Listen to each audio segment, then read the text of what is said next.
you progressively. You can't, like, if you're a D2, you can't all of a sudden decide you're going to be a D6. This is a process of building frequency and building Kilon codes. And each dimension has a certain number of Kilon codes. So you build these, then you have to build these before you can get to here. So we're here, and our next phase is building these Kilon codes into our crystal bodies and into our auric fields. When we begin activating the chakras, the higher chakras up here, we are activating the morphogenetic fields out of which we came. When we activate morphogenetic fields up here, it has a direct effect on how the Kilons in our crystal bodies are acting down here. So the process of becoming conscious of our evolution is becoming conscious of what chakras connect to what dimensional frequencies and what level of energy you need to bring in next. Okay? Let me see if I'm skipping anything here.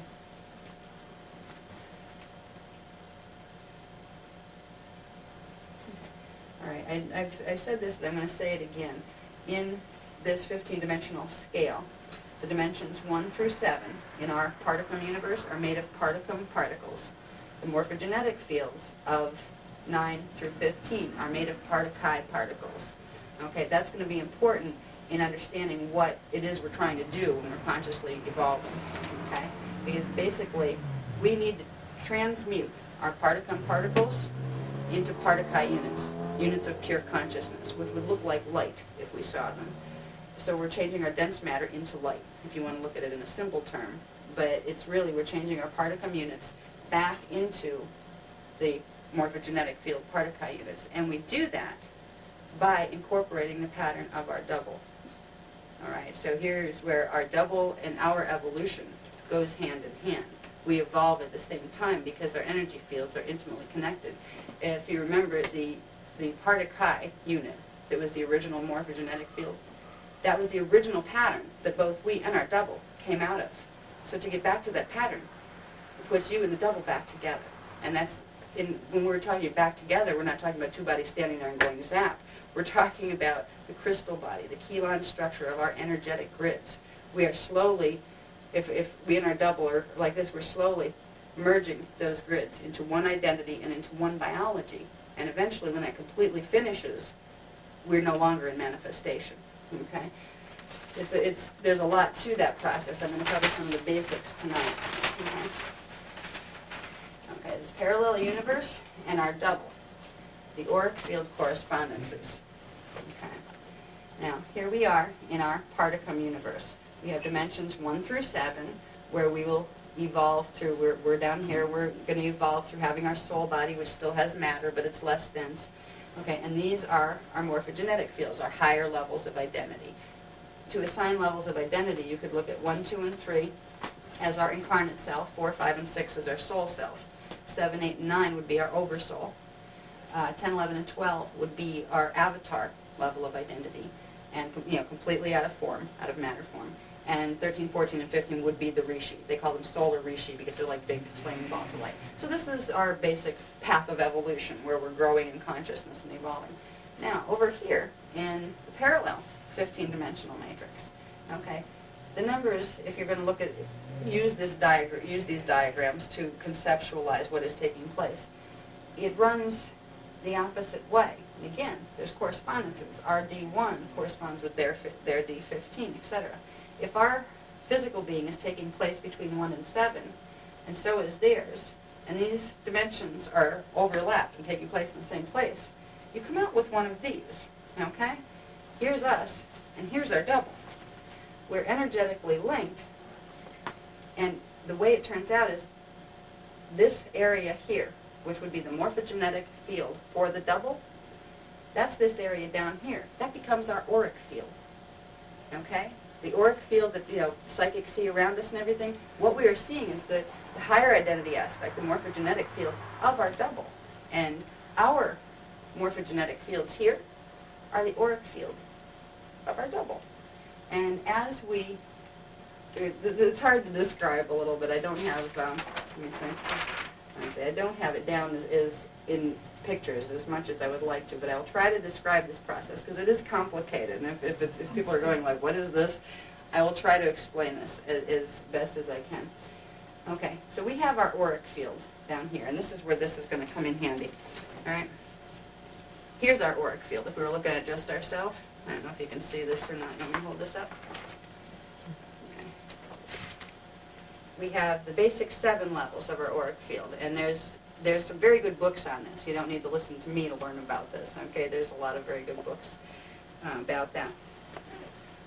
We also have the extended auric field of the 15-dimensional structure, and the first 7 would involve these areas here, and the rest of them would involve the morphogenetic patterns. All right, so we're dealing with a chakra system that's plugged in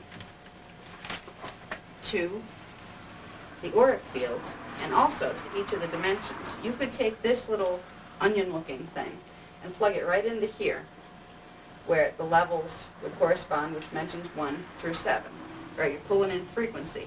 If you're, all right, you have a base chakra, and that's associated with the frequencies of the first dimension, and that's associated with what they call the etheric body.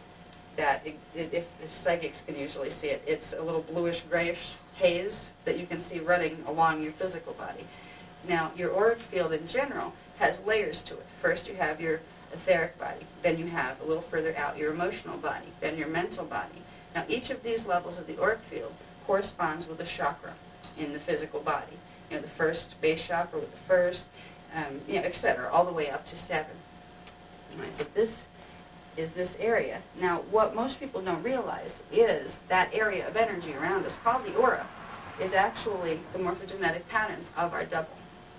And as we start to activate the higher chakras, let's say if we were here in this section down here where the red numbers, let's say if we activate the 9th chakra, we start to bring in the frequencies from the 7th dimension in our doubles universe. We activate the 10th, we start bringing in the 6th. We are pulling together the Partakai patterns, the Kilon codes that are in the doubles universe. As we activate our higher chakras, we're pulling in the frequencies of the parallel universe. And as we do that, we are breaking down the dimensional barriers within our own auric field. All right, the auric field, I don't really have diagrams to illustrate this yet, but let me try to explain this. Okay. The auric field has layers like an onion, okay? Except they're not exactly like an onion where you can peel them off. They're intermeshed, okay? Each layer goes all the way through the next one, like they run right through each other. There are bands of polarization that occur between them. There's also bands of polarization between the chakras. Polarization is when the particles in one are flashing at a different rate than the particles in the next one. This gives us our dimensionalized experience, where we get our individuated focus and the experience of being in a physical body and perceiving time, space, and matter. Okay, these illusions of perception are caused by the way energy is structured in the dimensional matrix. Now, as we bring in energies from our morphogenetic field and we begin to pull in the Partakai particles of our double, it begins to change our auric field, and it starts at the outer levels. Okay, we have a crown chakra that corresponds with the 7th level in our aura. As we begin to transmute the particum units, because they're still made of particum from D1 through 7, and our system would be particum particles. Right? As we begin to transmute the particum particles in the 7th level of our aura, we will transmute all of these into Partakai. They become pure consciousness. They begin to vibrate higher and faster. They no longer hold a lower vibration. There's something called a seal inside each chakra. Okay, inside the 7th chakra, which is the crown chakra, there is a seal. It's a particular Kilon code configuration. After we bring in all the frequencies before that seal, and then we hit that seal, the seal opens, and it opens the auric field into the next level, which would be the 6th one. So you're working your way down. You're taking this huge auric field that sticks out about 300 feet around you, and you're first transmuting the outer levels of it into light and pure consciousness, which breaks the barrier between that and the next level down. So you break, between the 7 and 6, you break down. Then you finish transmuting these. Slowly, you work your way down into bringing this unified energy field into yourself. When you get to the last 3 seals, and I won't cover the seals heavily tonight because it's real technical and I don't have the diagrams to get into it heavily, but every chakra has a little seal, and it's a Kilon code. It would look like a crystal, like a certain crystal configuration at the center of the chakras. When you get to the 3rd one, when the 3rd seal opens, your identity is so large, you're bringing in so much frequency, you can no longer be in a body. It transmutes the whole physical body completely out of manifestation. And it's because of this. All right, here's our 3rd level of the aura, our 3rd chakra. This corresponds with the 13th level of our double's morphogenetic field. The 13th level is the planetary consciousness. So when you remove the seal here in the 3rd chakra, it completely blows your identity open into planetary consciousness because you pull in the pattern of the D13 frequencies from the parallel universe. So these last 3 seals, when they are released, completely take you into first planetary consciousness, then galactic consciousness, then you are the consciousness of the unified field and you're out of here. That's when you get to go into the energy matrix and worry about evolving on an entity level. So we are in the process. As we activate the higher chakra centers in our own morph field, it triggers the activation of the frequencies in our double, which merges those two, turns them into light, and opens the seals, which progressively brings the light in our auric field down closer and closer and closer until it's completely centered in our body, and then when the last 3 fields go, we turn into light and go. Now, usually it takes a lot of incarnations to get to the point where you can do that. They call this dimensional ascension, when a being can actually bring all this energy into their bodies and completely transmute. Usually 1 out of the soul family of 12, 1 of them will ascend. And when they do, they transmute the pattern of all of the other ones with them. So nobody gets stuck down here. You can get stuck down here for a number of millennia, but you're not stuck here forever, because eventually 1 in your soul family will transmute for all of you and bring all of you back up into the Rishi identity. But we begin to understand the collaborative effort when we realize we're part of a group of 12 souls that's part of a group of 144 incarnates, and it's a large family here. What we do and the choices we make in our life today, what we choose to do with our energy fields today, will directly affect how fast or slow our whole soul family is going to be able to evolve and to return to source. And we can affect the other incarnates, and they can affect us. It's important to understand this process, because once we understand it, it gives you a purpose for wanting to become aware of your energy fields, wanting to become aware of how to work with them, what it means to have them. This is a kind of a complicated process there's new material, and I'm trying to introduce it to you today in simple terms, which isn't really easy to do. So I hope I'm not losing people with it. But basically, we are evolving by pulling in the Kilon codes and the frequencies of our double in the parallel universe. We are pulling those 2 universes together. And we're involved in this, but our planet's involved in it too. It runs on larger cycles than we do. All we need to worry about is learning how to find our chakra system, where our chakras are, what they're connected to, and begin activating them so we can begin turning our particum particles into particae, merging ourselves with the morphogenetic field, turning ourselves back into pure consciousness, because that's what we were before we came here. We worked our way down. We entered actually at the 14th level and then began to expand our identity outward. That's how the different levels of our soul family were formed. Actually, on the 15th dimensional level, we are all of them. And just like we can look back on childhood memories and say, well, that was me, but at a different stage of development, from this level of awareness, you look back on all of the beings here, all 144, of your immediate family, they were all you. But from here, it's a little hard to explain. But we came in from D14. We came in through D8, and then first individuation started at D14. And then we progressively moved our way down. Now we got to just move our way back, collecting frequency as we go. And it's really not a hard process if you can try to understand it from an intuitive level. Instead of, right now as I'm trying to describe this, it would probably be easier for people to get what I'm saying if instead of trying to feel it with your mental focus here, if you notice that your mental focus is here, you're going to feel energy here. because it's these two chakras that are trying to process this data. This is higher level data. It works better if you try to push your energy out. Just your mental awareness. Just take a breath and push it out to here. And just try to draw in what's being said so it can translate through your own system intuitively. That will probably help. It's much easier to understand some of these things from an intuitive level than it is from a logical, rational level. We're working on that part, but, like getting it across that way. But we're understanding right now. We always communicate with each other on multiple levels, but usually we're only aware of this level. If you try to reach your energy field out around your head, pretend you blew yourself up and you're bigger now. Try to feel what this information means from that level, and it will probably click at some point for you. You'll get a gist of it. You'll get a feel of it. And eventually I will have more intensive information on this whole process. It's going to be in part 4 of the transcript book that we're working on. But for now, I just wanted to introduce it, I think primarily so we understand this intimate relationship we have with our double in the parallel universe, and the intimate relationship the Earth body has with this parallel Earth. And it would be nice if it was just as complicated as that, but it gets worse because there are also something called probable selves, which some people mistake as doubles. They look like us, but they are not the same thing as the complete double. Both we and our double have probable selves. They have the same body pattern, the same image, the same identity, but they've developed along different lines.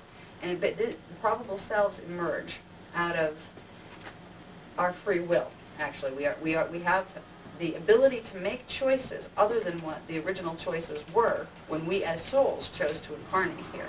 So as souls, we decided that there were certain things we wanted to accomplish through a cycle of incarnation. Now, each one of those incarnations still has free will. It can completely ignore its soul level purposes and go off on tangents and do whatever it wants. Every time it does that, it takes the quantity of energy that the soul assigned for that incarnate, and it breaks that energy down, it fragments it in terms of kilons, that the soul gave each incarnate a certain set of kilons to work with. And the incarnate's purpose really is to build more kilons into that kilon, which expands the soul and creates the evolutionary process. But sometimes when we're not in tune with our souls, and we forget we have them when we go making choices, we don't know why, and we don't know what our purpose is for being here, we create probable versions of ourselves, and they literally become people, just like we are, okay? I have had a couple of people have explained to me that they've run into this, where they see people that are very much like their doubles here. If you see them here, they're not your double from the parallel universe. They're a probable self. And in some way or another, your energies are integrating into each other. There's something called, and I like the term that was used in the Seth material that was channeled by Jane Roberts. Seth called it the heroic probability. Okay, that is the probability or the path of development, path of evolution that was originally set by the soul. Okay, before it incarnated, before it sent its incarnates into manifestation. A person who chooses to follow its heroic probability gives its free will back to itself as a soul. And it says, I just want to follow this path. I don't want to fragment myself all over. Because when you start to make choices that are not in line with what you originally came for, instead of building kilons into your crystal body and building up your field, you're fragmenting it into smaller and smaller pieces. Before you can worry about incorporating your higher dimensional aspects, you got to pull the energy of your probable cells back together first. And in energy terms, if we looked at it like in terms of physics and what particles are doing, it would probably drive even me crazy trying to figure it out on that level. To even translate the data on that level is very difficult. But it's not hard when we realize that there's some very simple techniques we can learn to align ourselves with that heroic probability. And it's not like you have this big bad soul that's making you do things or anything. This soul is you at a higher level. And it's just like we come down here, we forget about ourselves, we forget who we were before we came here, and we get lost in the illusion. There are some real simple meditation techniques and just levels of awareness you can hold and say, hey, okay, I have a heroic probability. How many people knew that before? Did anybody know that before? No. Doesn't it help to know that? That, wow, at some level I already had this all figured out, didn't I? Why don't I just follow my plan? You know what I mean? And the second step, after recognizing that you do have this heroic probability, this path of fulfilling the purpose that you came for, you can I just lost my train of thought. I'm sorry. Interesting. Okay. Excuse me a minute. Getting a little bit of interesting energy feedback in my energy field here. Sorry about that. Okay, the second step, after you recognize that you have your heroic probability, you can begin to open yourself to finding out more about that by opening yourself to channel your higher self. Your higher self is the part of you, of your personal identity here, that serves as a liaison between your soul identity, which is a collective of 12, and your oversoul.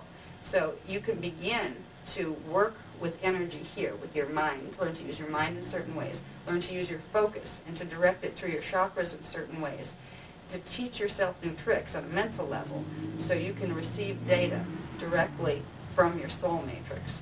And the part of you that enables that, it's like making a bridge between the third dimensional frequencies part of your consciousness and the fourth. The higher self will be a bridge between those two levels. And they're going to do some energy techniques tonight a little bit to give you an idea of how to play with this. It's playing with energy.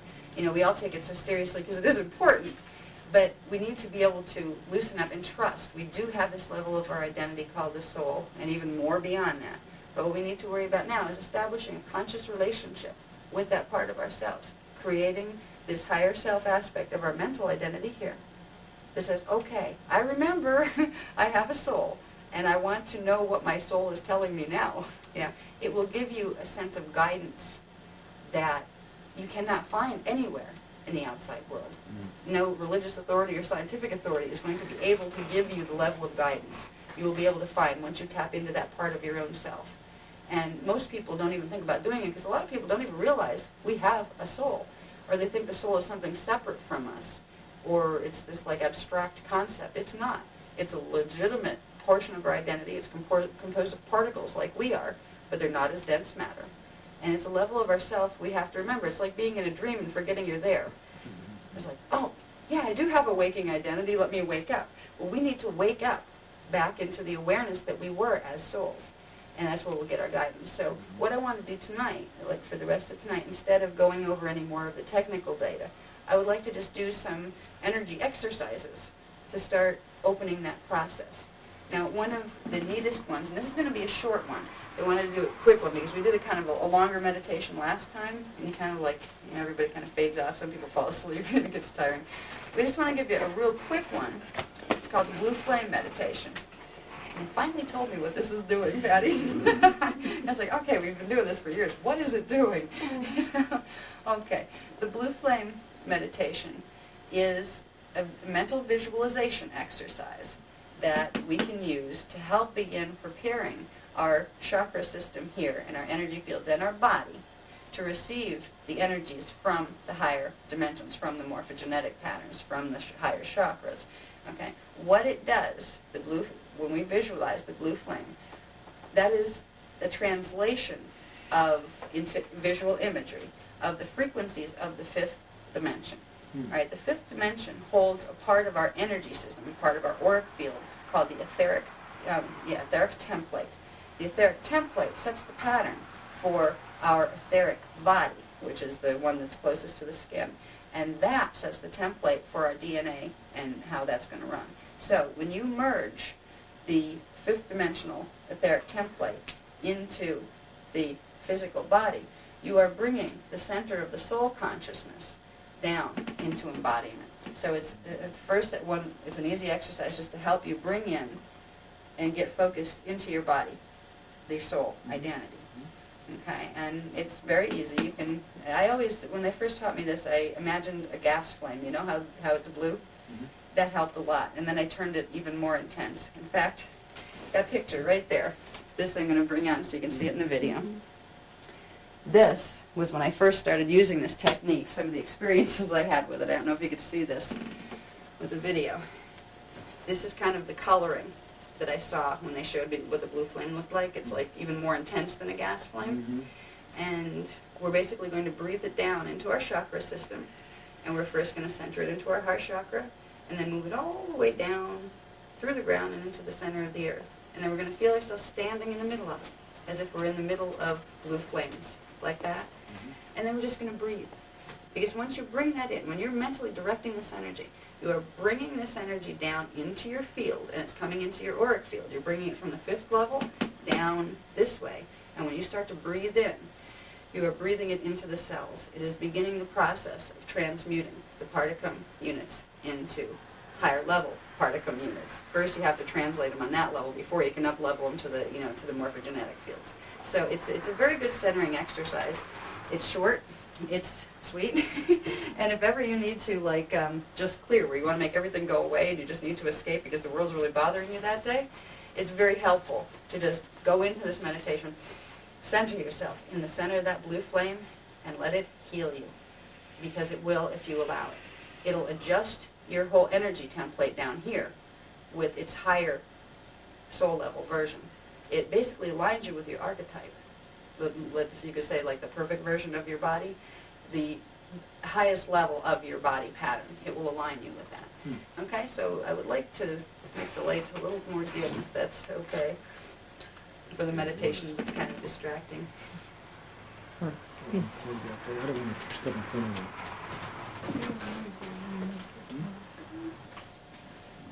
Okay, we back on? Okay, everybody ready? Let's just start with 3 slow inhale, exhale, and then a final inhale and a very quick exhale, which is a cleansing breath. It just moves energy, stagnant energy out of your system. After that, then I will verbalize the meditation and try to visualize the images as clearly as you can, and try to feel, be aware of what can I feel in me and around me, not just what can I think or what can I see or hear, but what can I feel. Focus on the word feeling, that sensation, because you may have some. The more you use this meditation, the more you will find sensation. I've had some awesome sensations where I felt like my whole body was electric sometimes, but you have to be really focused into it to get to that level. But so try to be aware of feeling as we do this. So I'll count with the breaths, and then after the cleansing breath, we'll go right into the blue flame meditation. Okay. Inhale. Exhale. Inhale. Exhale. Inhale.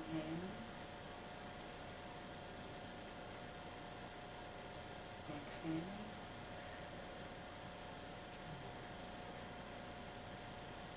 Inhale.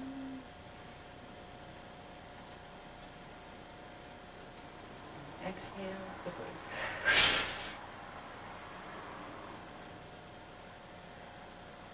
Now, become aware of your consciousness behind your closed eyelids. Become aware of the feel of your consciousness on the inside of your head.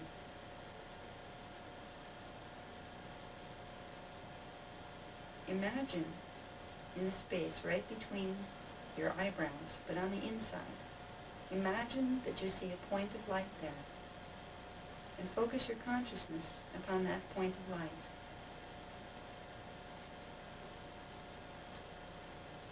Move the stream of your consciousness toward that light, closer and closer, as if you were walking yourself toward a sun. At first it seems very tiny in the distance, and as you move closer and closer to it, it seems to become larger and larger.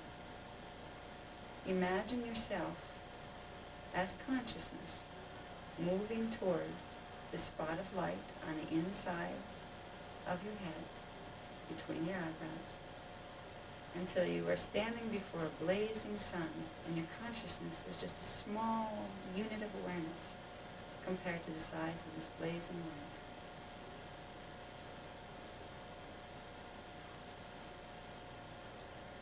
Observe for a moment the sensation of the largeness of this light compared to the size of your consciousness. Let the awe of this light fill you as you acknowledge you are dealing with a level of energy that is massive in size compared to your own. Now, picture this large sun of energy inside of your head, turning first to a pale violet color with flickers of gold running through it, as if the sun took on different hues, and you can see the flames encircling the sphere of light, and they are violet, and they are gold, and as they interact with each other, they are now turning into a crystalline white. Use your consciousness to build these colors until you can see them on your inner vision. Imagine them there, and the more you imagine, the clearer your vision will become.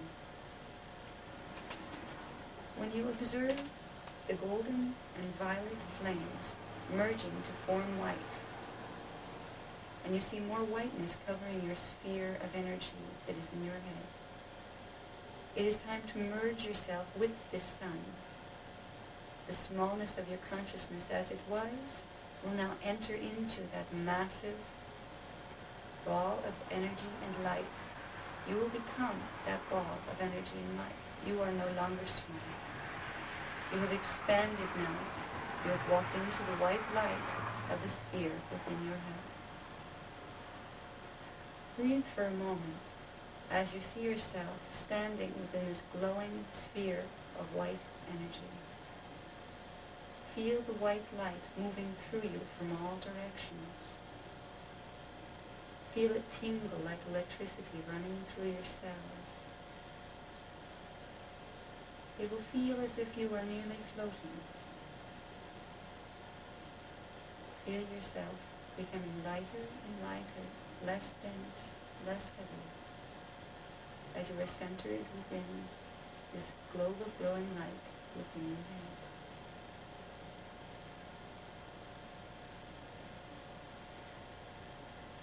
Now, within the center of this globe of glowing light, picture before yourself a small flame of vibrant blue coming out of the center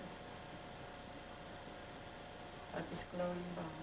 You are in the center of the sphere of the glowing white ball, and as you observe, you are seeing a small blue flame emerge. It is a standing wave pattern of blue energy. As consciousness now, choose to create a small image of your body as you know it. Here, see a small version of yourself standing before this small blue flame. The small blue flame will be about 2 inches high, and you will see it down by your feet.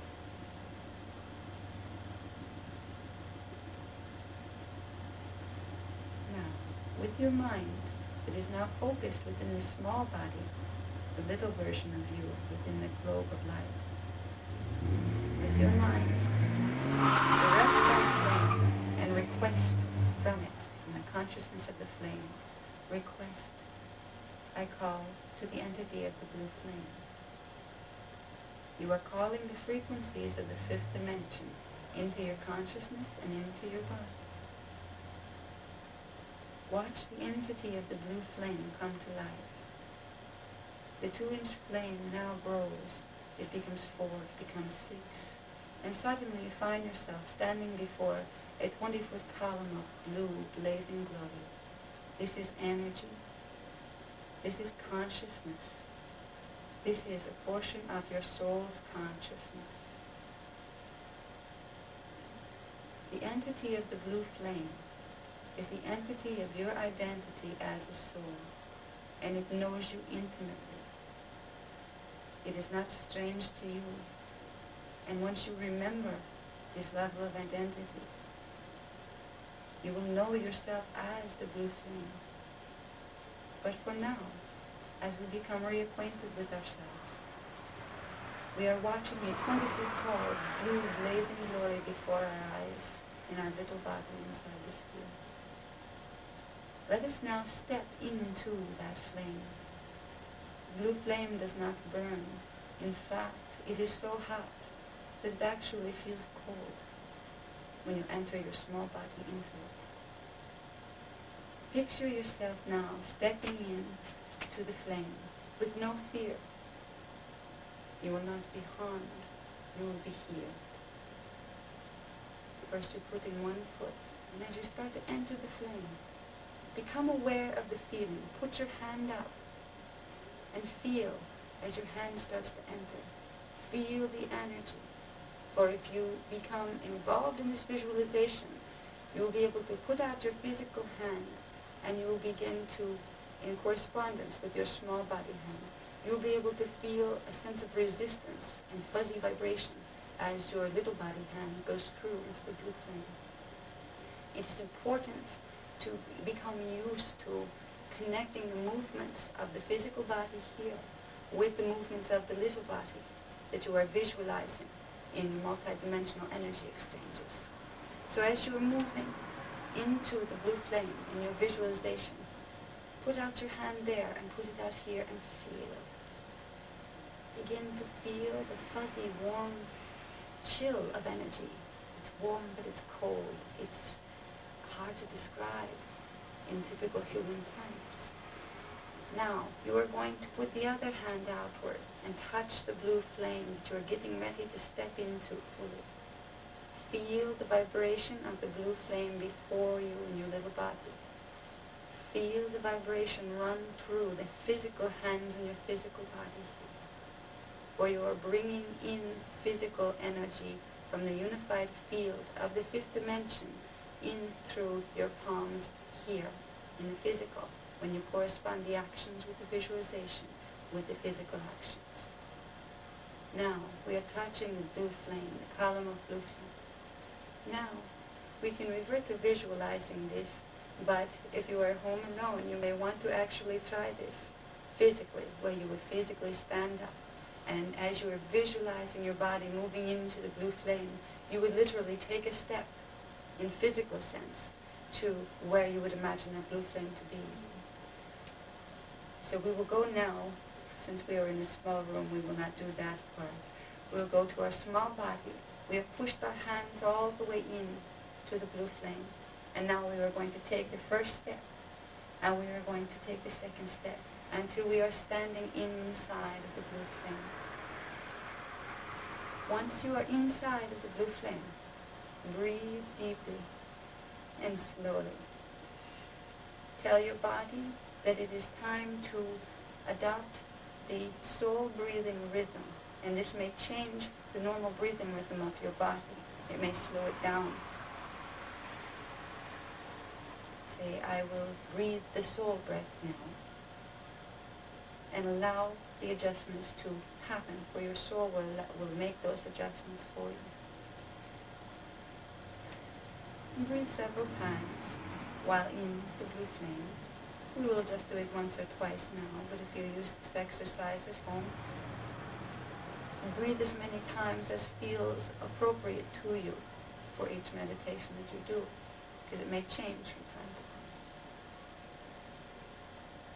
Once you are centered within the blue flame and you are standing there, visualize the flames coming up through the bottoms of your feet.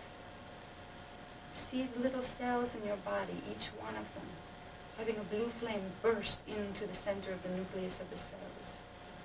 Imagine with your mind the DNA turning bright blue, and little bursts of fire, little blue flames emerging out of the DNA strands. We will do this up from the bottom of our feet, slowly, all the way up through the entire body. That will take quite some time to do right now. So again, if you use this technique at home, take the time to make the feeling real, where you feel the blue flame becoming activated within your cells, within the feet, within the legs, within the knees, all the way up until you have completed at the top of the head. And once you have completed and merged this blue flame energy, this frequency of the fifth dimension, this frequency of your etheric template, once you have merged it with your cellular code of your body here, you will begin to prepare for higher frequencies from the higher chakras to be brought in. So we are standing in the middle of our blue flame, and we feel each little cell burst into a wonderful blue flame at the center of it. We feel a cooling sensation, not cold, but a cooling, calming sensation, as if we were immersed in a sea of very comfortable temperature water, and we are floating in the water. As each area of our cells goes through the blue flame activation, we will feel the sensation of floating in the water. We will feel the comfort of it. If there's any area in our body that feels tightness or darkness or pain or tension, we will bring more of the blue flame into that area and watch it ignite. We will literally use the blue flame to burn away discomfort within the physical body. Once we have moved the blue flame through our system, and we are standing within the middle of the blue flame as we do this, we will request of the body consciousness of our physical bodies here. The heart chakra will now open. It will now accept the blue flame. What this request is doing is allowing the astral body to open and accept the frequencies of the fifth dimension and the etheric template. Once the astral body has accepted this, you can then request that the mental awareness put aside all judgments and allow the blue flame to become one with the physical body. The blue flame is now centered within your physical body. You, as a small little self, are inside the blue flame. A sphere of bright light is around you in the blue flame. And now, that sphere of light and all that is within it is centered within your body. First, at the fourth chakra, the heart chakra, which is right in the center of the chest. And then move that ball of light down into the third chakra, which is the solar plexus chakra. This is moving the frequencies of D5 into the mental body.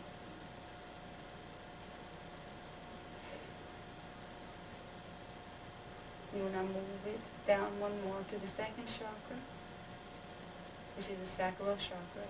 It is down below the navel. You see the blue energy emanating out of the sphere of white light. You see the blue waves of energy coming out and clearing all through your second chakra, moving all through the auric field right around your body. It is clearing your emotional body now. It is healing and alignment. And finally, we will bring the ball of white light with its blue flame emanations down into the base chakra. We will again see the frequencies of blue light emanating outward like a starburst.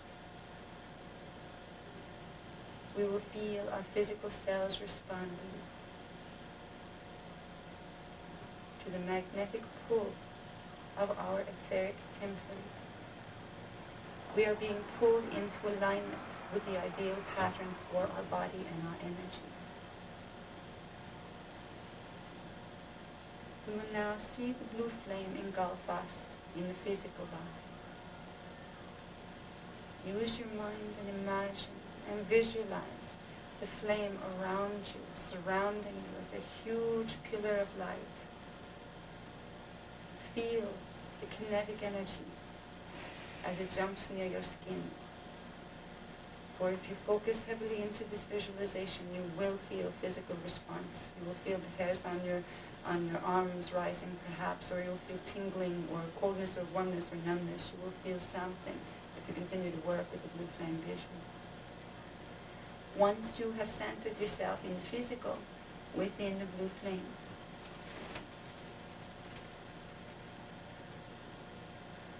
breathe slowly and deeply for as long as feels right to you. And then give yourself the command, which will be heard on many levels, including the subconscious level, including the body consciousness level. I accept the path of my soul. I open to receive the truth and guidance of my soul. I acknowledge that I am my soul, and I will reawaken now.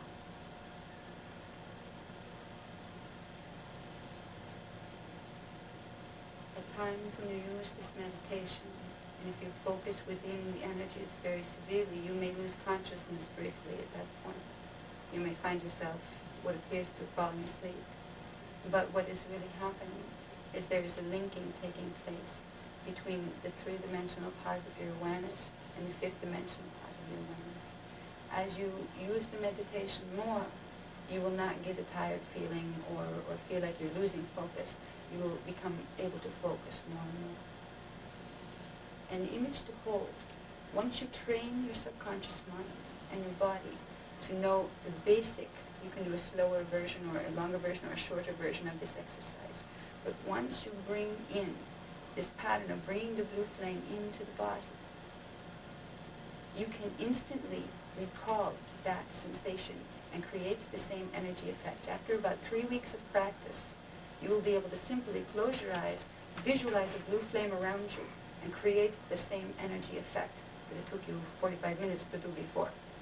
So it's a process of training your neurological structure and training your consciousness to handle these new frequencies. This is the beginning exercise in preparing your system for activations on the higher levels. Because if you don't, and you try to bring in higher level energy, you will get much conscious confusion. You will get pieces of data. You will feel stress for no reason. You will feel fatigued. You will feel physically fatigued. So you need to begin working up. We are opening the energies between here and here. We're shifting the focus of the frequencies in the body and the consciousness from here up into here. Instead of just bringing these down, we are going to meet in the middle. We begin activating these, and we will work with these also. But for now, the blue flame technique is a very, very powerful tool for when you are dealing with the blue flame. You are dealing with the core identity of your soul. It is real, it is valuable, it is real in terms of energy and frequency and kilons and particle, and it is very real in terms of identity and the next step in your consciousness and oneness with our Creator. So I suggest working with this energy, and it will teach you what you can do with it. There are many, many things you can do with the blue flame once you learn to hold it in your body. But the first step is learning to hold it in your body, and then learning to ask it, what can I do with this, and what is appropriate for me? For you will find you're not just dealing with an energy pattern, you are dealing with an identity. And when you ask it questions, it will give them back answers. This is how you start the communication process and opening the door between your mental focus here and the mental awareness, your higher mental awareness of your soul. There are many ways to open the channel, as people call it. The blue flame is one of the easiest, quickest, and most effective. And that's why we gave it to you tonight. For there will be many, many questions. As the more information we present will probably become more complex. You will be able to go within. And if you use the blue flame, you will be able to find your own answers. And hopefully that will be our gift to you. Thank you. So I think we are done for the evening. For now, I would like to do a little energy sensing exercise for maybe 10 minutes after we have a little break. So that's about it for the class for this evening, unless there's any questions that anybody would like answered. Yeah. Okay.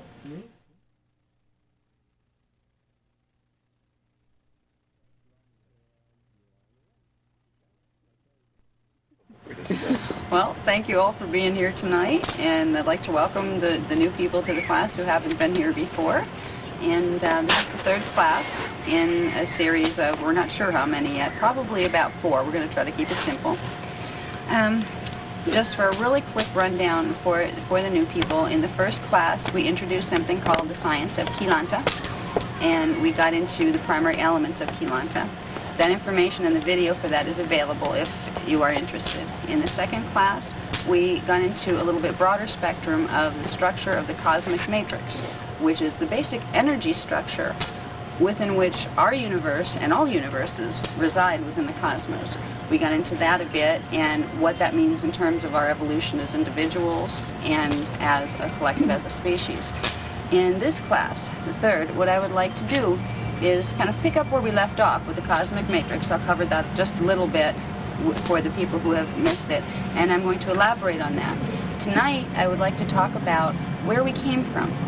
And when we understand a bit of where we came from, we'll be able to understand a bit more about where we're going. We're a part of an evolving race, and that much our science has identified. But what that means, science has not been able to tell us because science doesn't know. There's a lot of speculation as to why we are here, and what does it mean to be human, and what are we connected to. Our scientific traditions tend to look backward in time to find relics to give us answers to those questions so we can understand our past, so perhaps we can understand more about our present and what it means to be human and what we are. Underneath all of those investigations, I do believe we're looking for the purpose of our existence, why we are here. So we look for where we came from, what are our roots, to understand some of what it means to be human now, so we understand maybe where we're going. In tonight's discussion, I'm going to present some information that was given to me by the Guardian Alliance that will be very controversial if you've been schooled in traditional earthly thinking. It is a history, and I'm going to leave out a lot simply because it would take a very long time to cover the whole history. But it's basically a history of our origins, and our origins are very different than what science has, at this time, formulated their ideas around. We did not come out of the apes, they came out of us, some of them. The early man, as our history has identified, some of them were connected to us, others were completely independent races that evolved at different times with us, but that weren't connected to us. There's so much to our history that we have not had exposure to, and I would like to bring some of that information to you tonight as it was presented to me by the Guardian Alliance. In order to understand our history, we are also going to need to understand a little bit about the way a 15-dimensional universe works, because there is much more to the universe than our little solar systems, or even than the massive galaxies that we're able to see with our telescopes and the Hubble Space, telescope and all that. There's much more to reality than even those massive things. So I'm going to give a bit of a structure of what it means to be in a 15-dimensional matrix.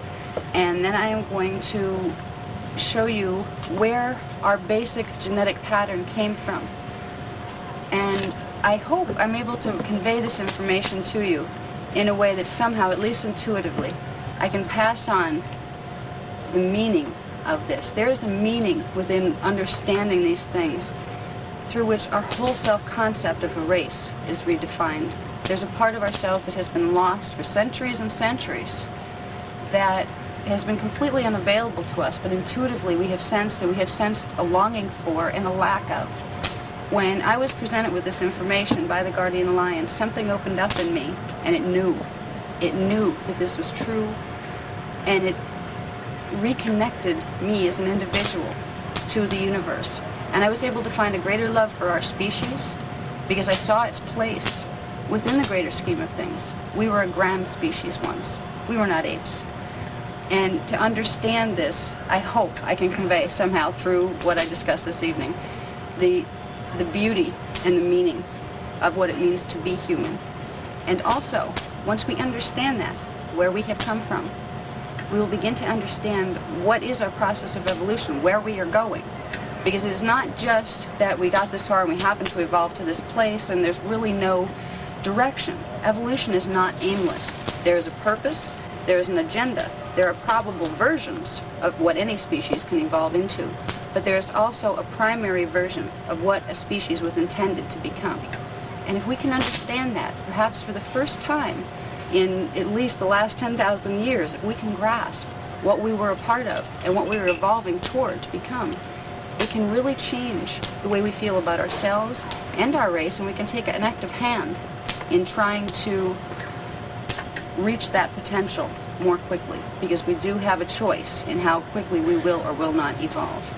So for tonight's discussion, I will begin where I left off with the last class. This diagram here, pretty simple looking diagram, shows the basic conceptual structure of the energy systems for what is called the cosmic matrix. At the center of the cosmic matrix, and this is a center that we will not find no matter how far we send out a rocket ship into space.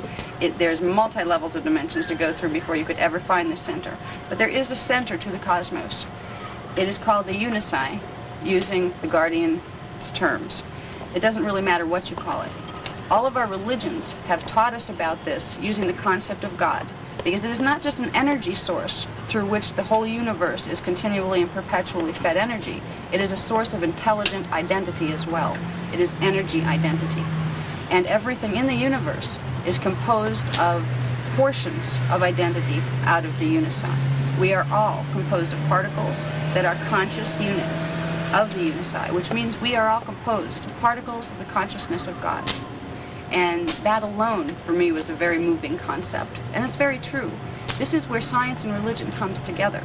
Energy and identity go together. Identity is energy, and energy is identity. The central source of that is the Unisci, and it doesn't matter what you call it. You can call it God, or you can call it the Unisci, or that great central source that we come out of. But it is there, and it creates and forms and holds together perpetually, forever and eternally, the entire electromagnetic structure that the rest of the universe is built upon. All right, out of the Unisci, there emanate 6 spirals of energy. 3 of them move in a clockwise rotation, and 3 move in a counterclockwise rotation. In the book, we get into detail on how this is formed and what those mean. But right now, I just want you to get the basic structure visually of what we are talking about when we talk about the cosmic matrix. Now, in each, there are basically 3 arms in the cosmic matrix. At the end of each end of the arms, there's something called a 15-dimensional matrix. And if you'll notice, there would be 6 of them. 1, 2, 3, 4, 5, 6. There are 6 15-dimensional matrices, or matrices, I believe it's pronounced. Okay. Now, we, in our Earth system, reside in one of those 6 15-dimensional matrices. And in the cosmic map, we would be in this arm, and in this part of the arm right down here. All right, it's going to be a long time before we as a species, or even as individuals, have to worry about evolving from here to here. Because right now, our process of evolution is taking place within this part down here, the 15-dimensional matrix. And now I want to basically show you a little bit about how the 15-dimensional matrices are formed. Okay, now, each one of those 6 15-dimensional matrices have within them 2 15-dimensional scales. If you'll notice, the dimensions run 1, 2, 3, and then there's a flip, which is an electromagnetic turn of sorts. Energy starts to move and spin in a different direction. But the basic understanding is to understand there are 15 dimensions, 1, 2, 3, 4, 5, 6, 7, 8, 9, 10, 11, 12, 13, 14, and 15. And there's one scale that you can conceptualize as running from bottom to top, and then there is another scale you can conceptualize as running in the opposite direction, where dimension 1 is the same place dimension 15 would be in this one. These run together, and they're actually superimposed over each other, so the dimensions flow through each other. So when I'm speaking of a 15-dimensional matrix that we're evolving in, we are evolving in one of these. Now, in our 15-dimensional scale, which would be this one, the energy particles, basically, even though we have them when we look under our microscopes, you will see particles that move clockwise or counterclockwise.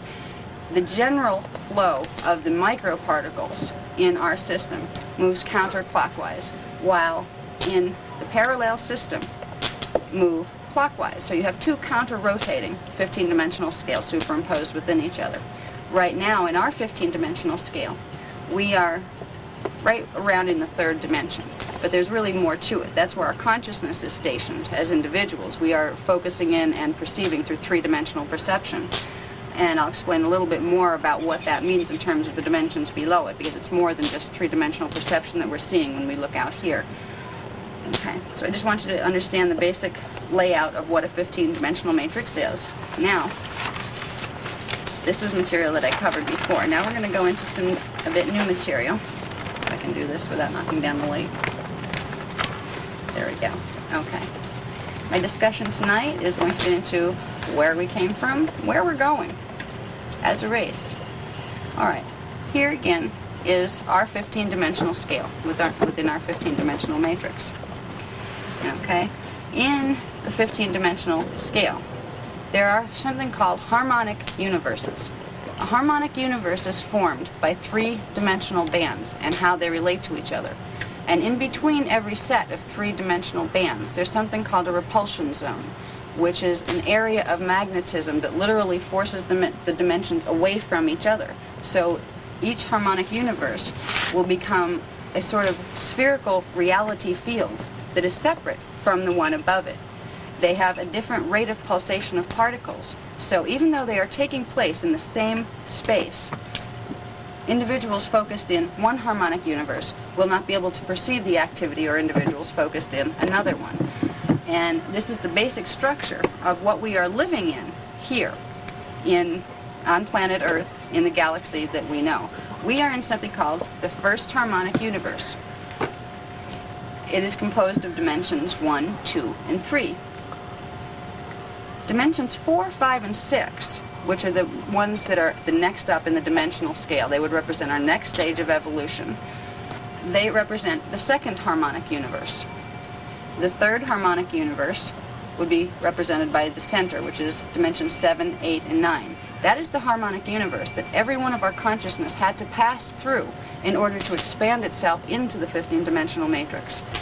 Through the third harmonic universe, we will also be able to leave the 15-dimensional matrix. The 15-dimensional matrix is what gives us the quality of perception we call time and growth through time.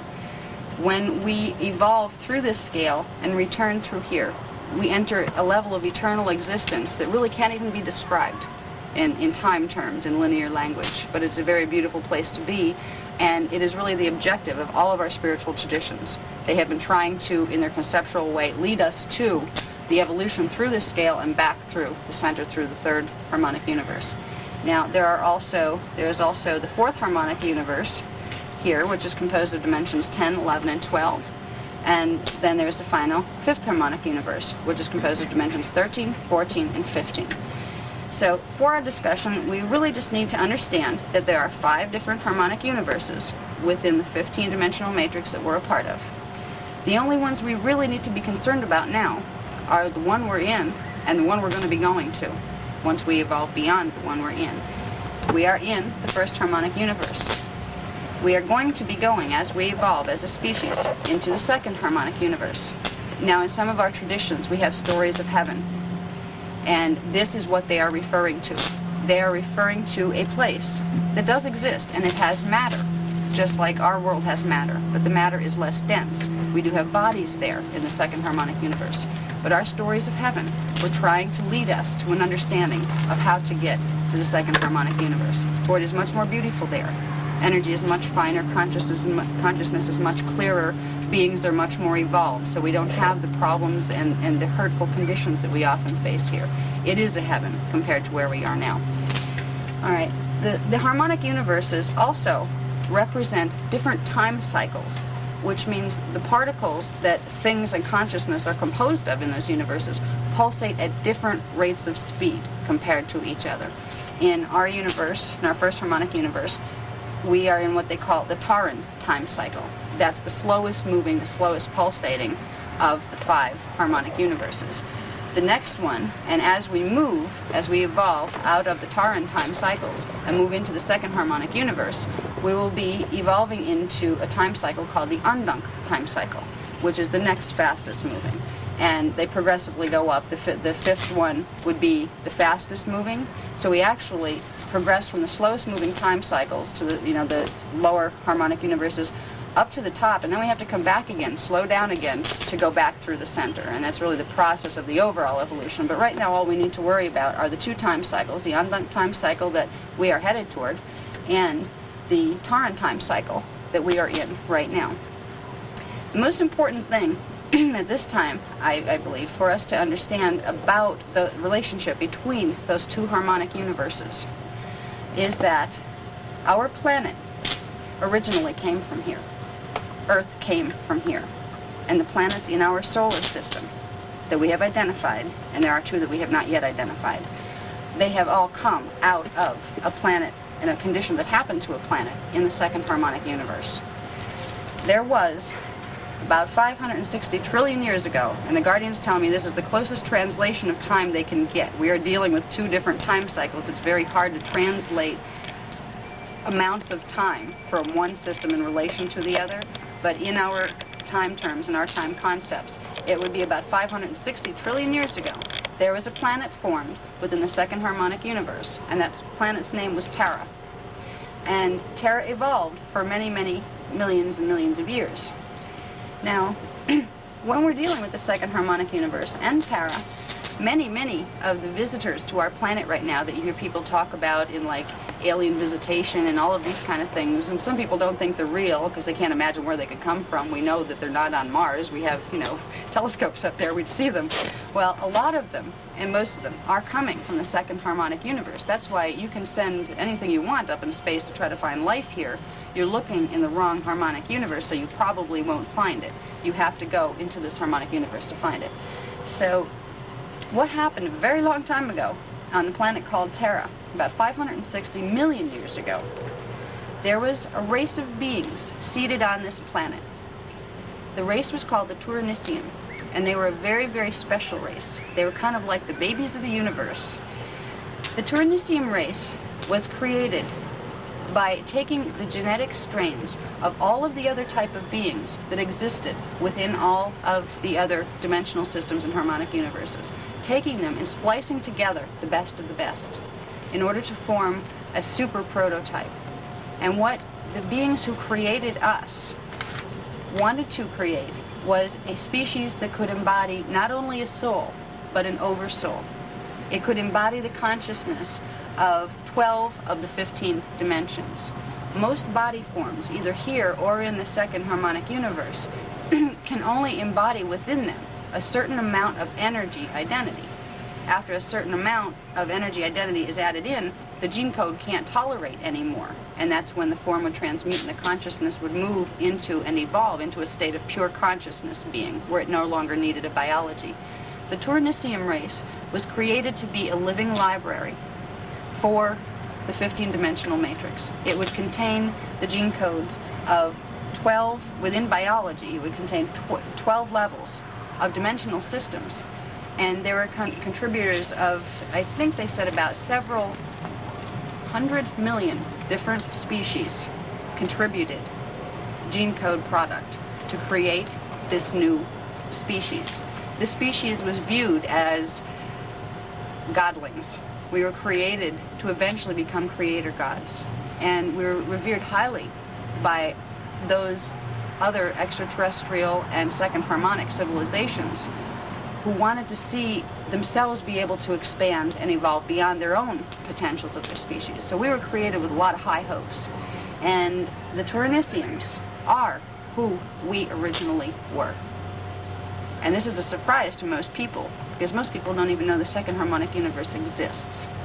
So about 560 million years ago, the universe got together, if you want to look at it that way. Different biologies got together and contributed their genetic material to create this super race of beings. And they succeeded. They created the Turanicium race. They were second harmonic beings. There were gender delineations at certain periods of time. There were other periods of time when there was no gender to them. They did not reproduce by mammalian means as we do. They produced through energy replication. They didn't need to do the mammalian thing. They were a very, very special breed in the sense that they had 12 strands of DNA. We have 2 strands of DNA. Can you imagine what it might mean to have the potentialities of 12 strands? What abilities would that give us? What would our minds be like? What would our comprehension, our power, what would we be like with 12 strands? Compared to what we know ourselves as now, we would be godlike. We would have abilities that we could only dream of having now. And that is what the Turanicium race did have. And for many, many hundreds of thousands of years, they evolved very well. They were created to be the guardians for the planet Terra. They were in charge of making sure the energy balances of the whole planetary system stayed intact. They were responsible for creating harmonious relationships with the other galaxies and the other planets in the galaxies of the second harmonic universe, because there were many, unlike it is here in the first harmonic universe within our solar system, within the Terran solar system, there were many active extraterrestrial civilizations, and it was just a much larger intergalactic community there. The Turaniciums were raised to become mediators between species because they had the genetic codes that should enable them to be able to identify with every species. So they had a big job to play. They were supposed to be guardians. They were supposed to be mediators. They were really supposed to help the harmonious evolution of all species in the universe. Well, they evolved for quite a long time. They evolved for about 10 million years there. But there were also a lot of things happening in their culture. I won't spend a lot of time on that tonight because it gets into, just like we have little politics things happening here, they had it happening there too on planetary levels. There were certain groups from other planetary systems that didn't like what was going on in one place, and there was a lot of conflicts and those kind of things. At certain points in the evolution of the Turanicium, there were other extraterrestrial forces that weren't originally wanting to participate in the Turanicium experience, in the experiment of creating the Turanicium, that decided they wanted to take it in their own direction.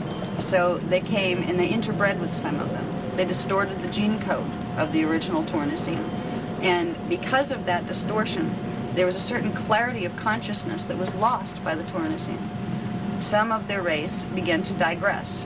They began to lose touch with, they had a consciousness that felt total at one-ment with God. And it was a state of love and joy and beauty that's very hard to describe. When they got involved with some of the other extraterrestrial groups that did not have that high of a gene code, it reduced their own. And it also reduced their ability to identify that strongly with the God presence, with the harmonious operations of the universe. So some of them evolved into a species called the Atlanteans. Not the Atlanteans, but Atlanteans. There's only one T in that name. That was where our original race memories of Atlantis actually came from. It came from Harmonic 2 in Atlantia. They began to have problems with what we would term here ego.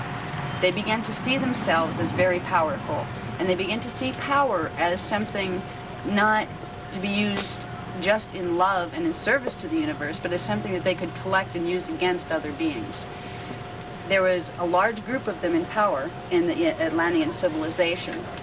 There was a group of them called the Templar Solar Initiates, who were appointed as the guardian keepers of certain of the energy dynamics of planet Terra. It was a very, very sacred position, and it was given to them by something called the Sirian Council from the planetary star systems of Sirius. They had given them, because the ones from Sirius were part of the parentage of the Turanicium race, and they had entrusted their children with this very, very sacred job. Well, the Templar Solar Initiates goofed up big time, to put it mildly.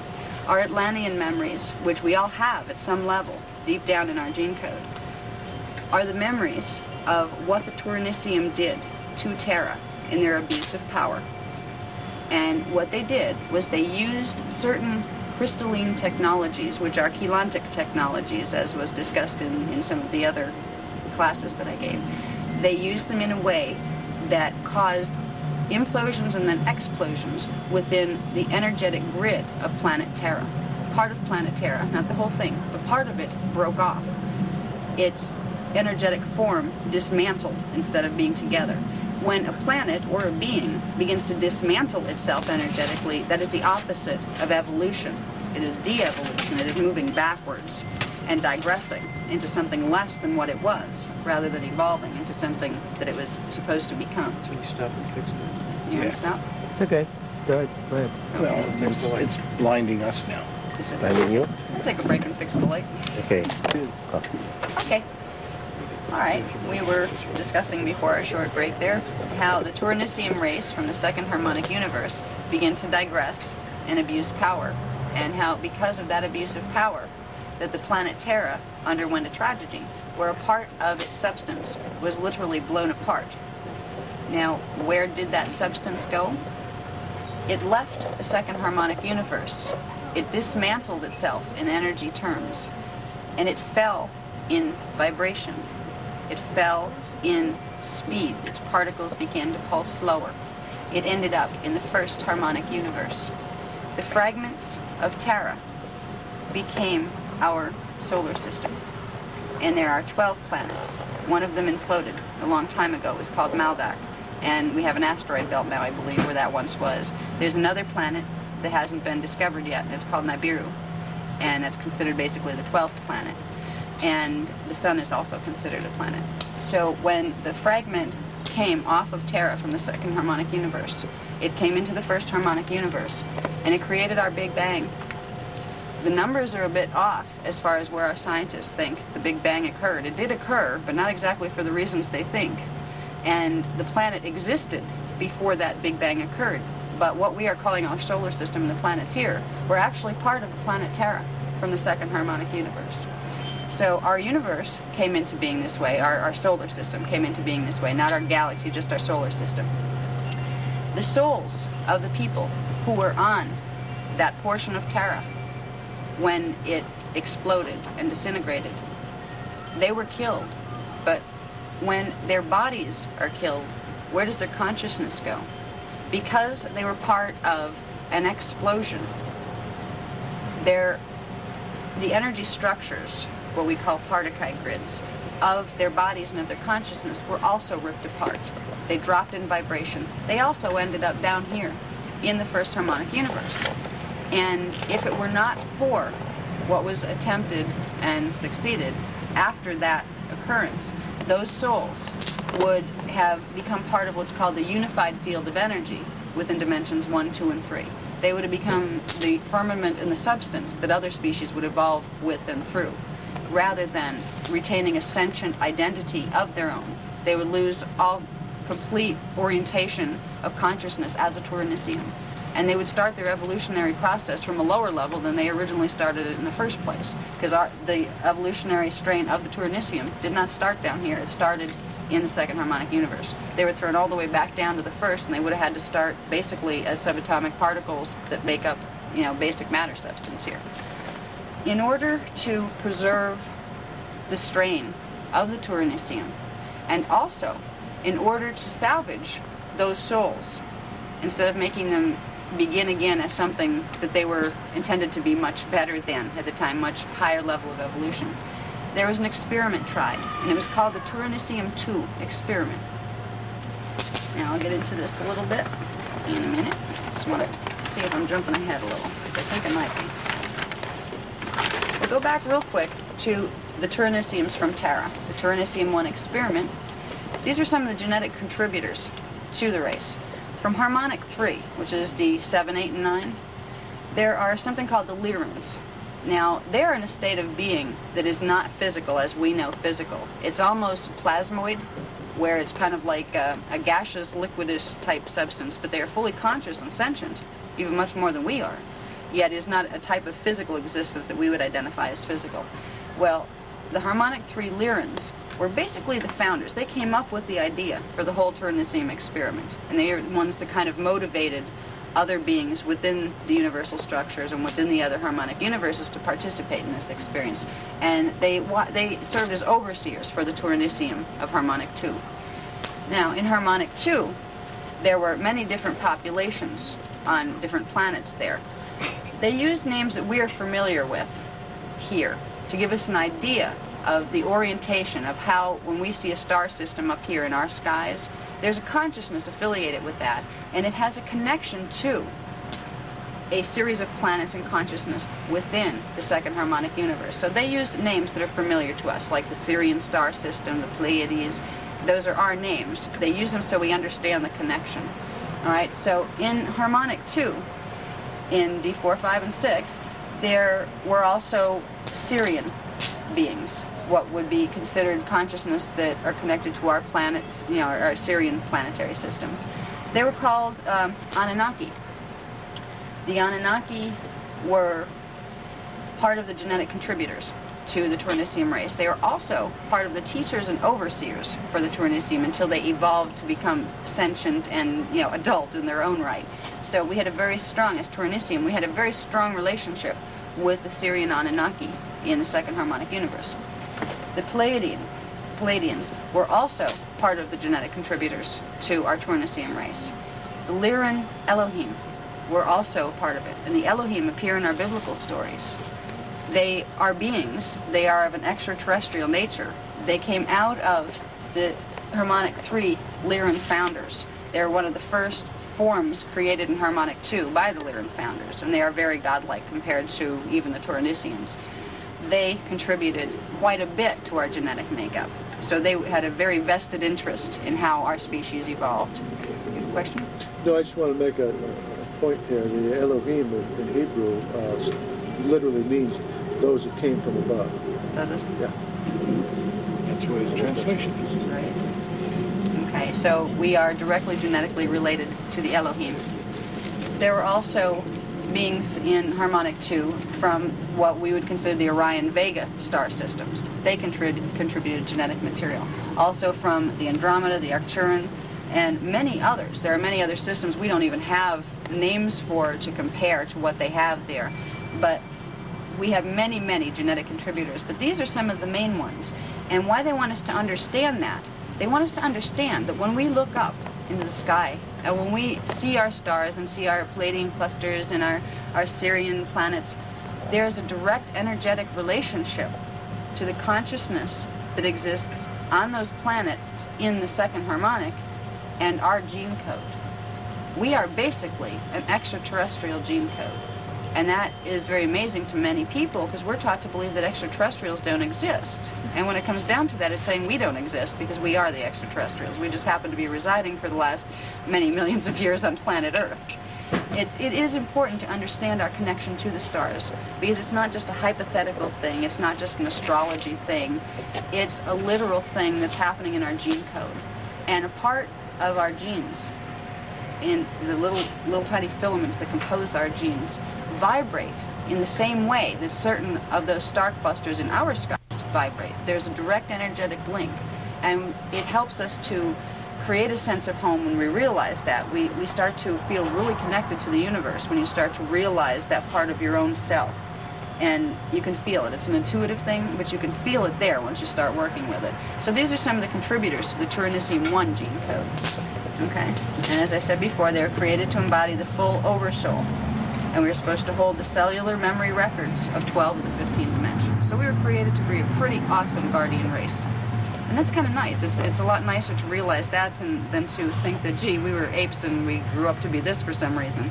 There was a purpose to this. There's a purpose to our whole species. And we haven't gotten rid of that purpose. Whether or not we acknowledge where we came from, that purpose still lives within ourselves. And it will still move us forward in time. And if we become more aware of that purpose, we can make that moving through time toward what we were supposed to become happen more quickly.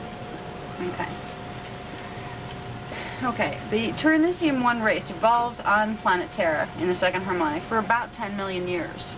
And they had, upsurgences, points where it was their heights, and then they digressed a little, and then they come up again. And the final digression was when they blew part of the planet apart and ended up down here.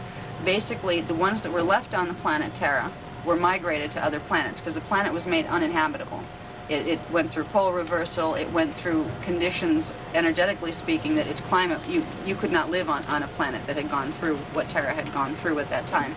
So most of the Tournissium had been migrated into other second harmonic planets before the explosion took place because they knew it was coming and they couldn't stop it. The ones who stayed are the ones who ended up here. They're the ones who basically became us. Okay?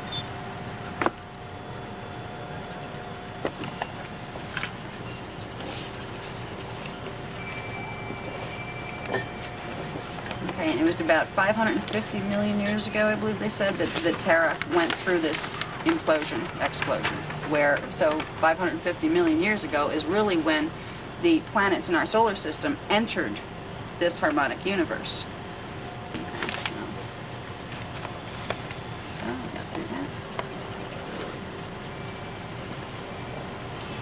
Okay, after our planet had been, let's say, created here, or relocated here is more like it, after Earth, Terra, which is, we are still Terra, but they delineate us now as Earth, being a part of what Terra was. After Earth had ended up here, it was not possible to have life on the planet for quite a long time. It took time before even green things could grow, or any of that. Firmament had to be built up. It takes a while for a planet to stabilize itself where it can sustain life after it goes through something like that. About 250 million years ago, the planet became able to sustain life, and it became a valuable piece of real estate to the beings in the Harmonic 2 universe. There were large numbers of them. Now, they had all cooperated on this Turinician experiment, and many of them were very disgusted with the whole experiment because they saw how badly it turned out.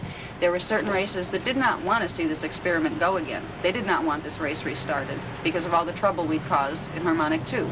They said, it was a bad race, the genetic strain didn't work, and they just wanted the territory of Earth now for their own experiments, for, creating other types of life forms. And there were others, the Sirians among them, and the Elohim among the strongest supporters, that said, no, we want this race to be reseeded again. We'll do it differently. We'll make it happen more slowly, where not so much power is given so quickly. We'll guard the strains to make sure that this distortion in the genetic code doesn't happen. But this race should be able to grow again. And there was a big division in our original genetic contributors. Some of them did not want to continue. Others did. And there was a war that took place over planet Earth, whether or not this race would be reseeded to give the consciousness, the souls that had ended up down here from that implosion, a chance to re-evolve back into what they had been. If that chance was not given us, we would evolve as consciousness, but we would never become what we had started out being. We would be kind of lost in the fields of time to evolve into all sorts of different forms. And it's like losing the mold that you were made from. It's a sad path for a soul who had that level of cognition once. When you knew yourself as a Taurnician, to find yourself as a piece of rock on planet Earth, and having no clue as to how to ever put your consciousness back together again into what you were, is a very sad predicament. And the saddest part is the people involved, or the souls involved in that, wouldn't even know it. They wouldn't have the level of consciousness to understand what had happened to them. Because we were loved by many of our parents from the Harmonic 2 universe, they fought a war. They said, we are going to reseed them here, and we are going to give this species a chance to come back to what it was, the ones who had fallen out of the species. Because some of the Turinicians evolved just fine on other planets in the second harmonic. We'd call them extraterrestrials now, but they were actually us. But the ones that ended up down here, we were loved enough to where we were given a second chance. The Sirian councils were primarily responsible for this, and they work also through the first harmonic Sirian star system. There are levels of activity taking place in the Sirius star system. There are civilizations that exist there, but they're cloaked. They're in the third dimension, or in the first harmonic universe with dimensions 1, 2, 3, but they're off just a little bit frequency-wise, where we would have to know the frequency keys in order to go there and find them, but they are there. They're even in our first harmonic universe. Some of them are Anunnaki, which were Sirian strains. The Anunnaki are a Sirian root race from the second harmonic universe. The Anunnaki were appointed as one group of overseers to watch this experiment once the Earth territory had been won. The Elohim were also another group of overseers who did the same, and all of them worked through the Lyran councils of the founders in D7. They worked with them and under the guidance of them. The Pleiades, at certain points, did not want to continue this experiment. They abandoned us for a while, and they fought with the Sirians over letting us grow. And eventually, the Sirians and the Pleiadians came to an agreement where they decided, okay, we'll go for this, we'll be supportive, and we'll help this species to re-evolve. So the Pleiadians are now on our side, if you want to look at it that way. They are helping us to evolve. And at this point in time, there are many other things happening with the Earth, which I'm not going to go into them, that's a whole other class, but all of these parents that we came from, Their species are still alive and well as we speak in the second harmonic universe. Many of them are sending representatives to communicate with us and to help us through the times that are coming, because we're facing some interesting changes on a planetary level, and not just because of our own civilization. So they are. Did you have a question? What? Since Tara exploded and formed our solar system, and the assumption is that Earth was just one piece of that explosion. Yes. So, are there beings on the other planets in some of the situations? Are we congregated here on Earth? Okay, right now we're congregated here on Earth. In other space-time coordinates in the first harmonic universe, after that explosion took place and the solar system here was formed, at various times on various other planets in our solar system here, there were life and civilization evolving. Some of them were turned